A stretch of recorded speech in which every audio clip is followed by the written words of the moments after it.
What's happening? It's your dude, the merciless Reese L. Black. Welcome back to the booth. So, of course, I had to pull over and think this one through as far as content goes and everything, because there's just been a whole bunch of stuff I wanted to talk about. But the thing is, I kind of wanted to approach it a little bit differently.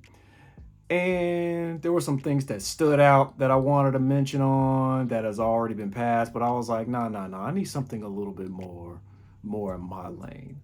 So I wanted to go ahead and speak on this. I wanted to speak on pretty much on the OG checking in far as content creation and everything. So let's go ahead and get right to it. So if you guys probably know, possibly know, the past week or so, we've kind of had a whole lot of content creators that are like going in on some of these young creators or just some of these young artists.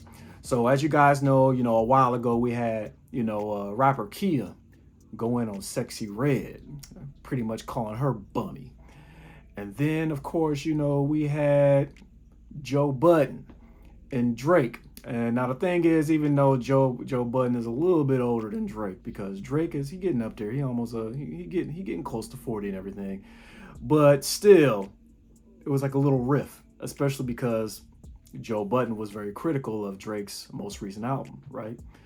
But then again, let's go ahead and address the big one, the huge one in the room.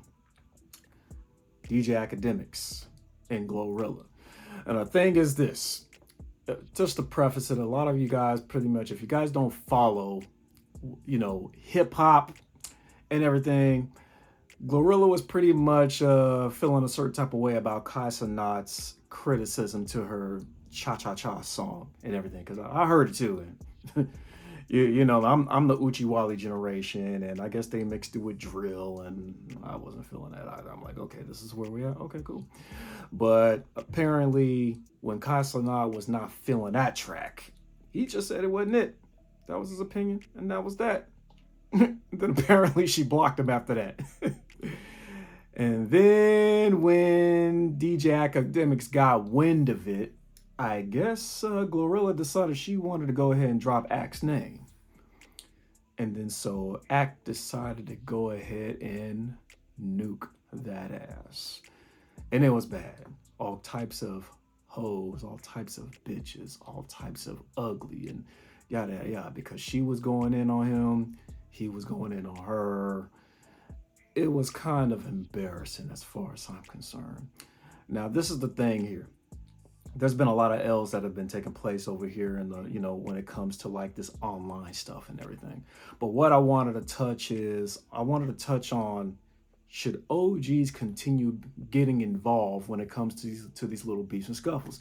The reason why I'm not really tripping off of Akademiks is because that's who he is. We're talking a man that you guys actually saw footage of him yelling that he was yelling he was the prize when, he got into like a little verbal altercation with these chicks, right? I'm a fucking prize. I'm a fucking prize. That's Ak. And then we have some other content creators who are pretty much just like, yo, does Ak even give props to any female rappers who he's not getting a piece of monetarily? He went ahead and unleashed the fact that labels pretty much pay him to mention some of these artists. We don't know if it's just Glorilla or even Sexy Red, but when he just mentions anybody, he gets a piece of it. He gets dollars for it. It's like the payola of streaming now, I guess, that's taking place. Get the artists out there to get their name large. It's like, hey, some of these content creators, they want to split from that. You better hook it up. You know what I'm saying? He said the price went up because Glow decided to verbally attack him and everything, even though he said he wasn't feeling the track either. Is it our place as OGs to pretty much check for stuff like that? Now, the thing is, if when somebody comes at you and the beef arises, should you as a content creator, should you answer to that beef if somebody talking bad about you? Just like, hey, Kai Cenat, when he got blocked, he just wanted to double check if he really got blocked by Glorilla on IG, I believe. And when he found out that profile was not showing, he was like, damn, I got blocked. Glorilla responded, hey, when somebody was coming up into her live, don't ask me about, why I block somebody or to unblock somebody. Hey, they got to stay there. And, you make your bed, you sleep in it, da da da da. And when Glow basically was about to unblock Kai Cenat, I don't know if it happened or whatever, Kai was basically like, nah, I'm good. You do you. You ain't got to unblock me. Make your bed, you stay up in it. Hey, that's what it is. But as OGs, should Akademiks really have, nuke Glorilla like that? Should Kia had nuked Sexy Red way back when, the way she did it and everything? Why do we have this rift between the old school and the new school and everything? We even have older content creators who get into it with younger content creators. I mean, we actually have a unity amongst the game side and the Macosphere, as like to call it. You have Real Game No Theory. Shout out to Lucario, 50, Steve the Dean, Miles Cunningham, and my man Taekwondo, K Zaggin. They're all on the same panel.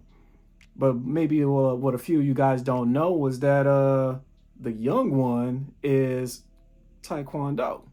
He's the young one. If I believe, I think he under 25, and that boy got so much damn game because he soaks it up. So the the new school is always going to be in mix with the old school when it comes to the whole, side of the game or whatever. See, when you get onto the red pill side, they always beefing. They just imploded. Like, I think the red pill is pretty much dead at this point. But they implode. They just kind of like fall off. They always bicker amongst each other and everything. But we don't like to bicker over here. You know what I'm saying? But I got to pretty much go ahead and get my 2 cents on it. What Akademiks did, I know he was pretty much like, yo, you came at me, I'm going to come at you. And this is the deal. I think in some cases, new school really don't have respect for anything old school, especially when it comes to like honest criticism, because they're like, I'm doing this and you're not. You're a content creator or you're a streamer or whatever. You don't do what I do. What I do is work, whatever genre I'm in, whether it's like, whole culture rap, drug rap, Mac rap, whatever. Traditional straight hip hop.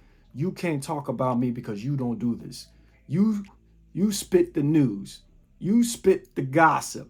You stream. Y'all some streamers. Y'all don't do what I do. You're not on the road. You're not in the recording studio. You're not out here making appearances. You're not doing this and you're doing that. And then you got pretty much the streaming side. The content creators are just like, look, my bag is bigger than yours for the simple fact I've been in this for years and everything. Your peoples are now paying us. We're the new radio DJs. Your peoples are paying us to get you on, to break you out. Without us, it's not happening. And of course, I'm just getting up and getting hip to it. So it's like, yeah, I do see a lot of artists are now going on Kai Cenat. Yeah, Akademiks do mention, a lot of these artists and everything. Hell, a lot of them go on to Funny Marco now. So it's almost as if content creators in the space of YouTube, Rumble, whatever the case, even the podcast, if it's large, you got to go on these platforms to pop. You got to go on Bootleg Kev to pop. Sometimes Breakfast Club just don't cut it no more.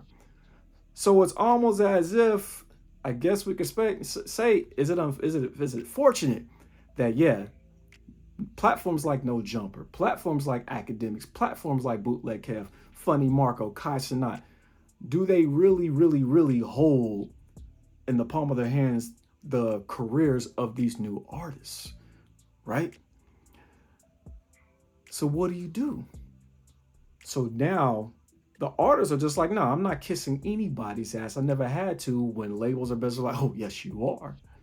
Yeah, he's going to nuke you and they're going to criticize you. They're going to be able to say whatever they want to say, because this is the only way that your name can actually ring some bells, especially if you haven't been out in a while, because he was making a point. Hey, Big Glow, you ain't dropped anything in over a year. Sukihana showed up. Sexy Red showed up. We got some other heads that's about to show up. You know what I mean? And then when you come back with this, they're going to criticize it. They're going to go ahead and give their little reviews on it, and bam. And you can't catch feelings off of it. You can't get sensitive off of it. So now these streamers, young or old, content creators, young or old, they're going in. But as content creators, are we right for the insults? Especially if they're going to come at you. I mean, critics are getting criticized now too.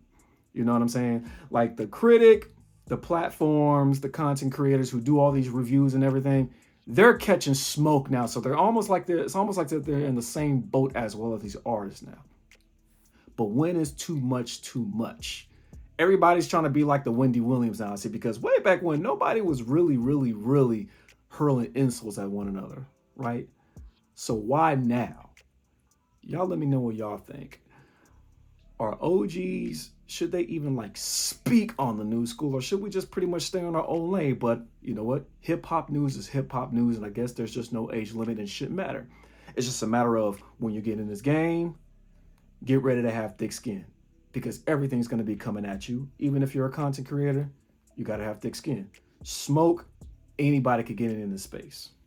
But anyways, I just wanted to go ahead and throw that vid out there, and y'all know how I do. I'm out this piece. Good evening, Mr. Black.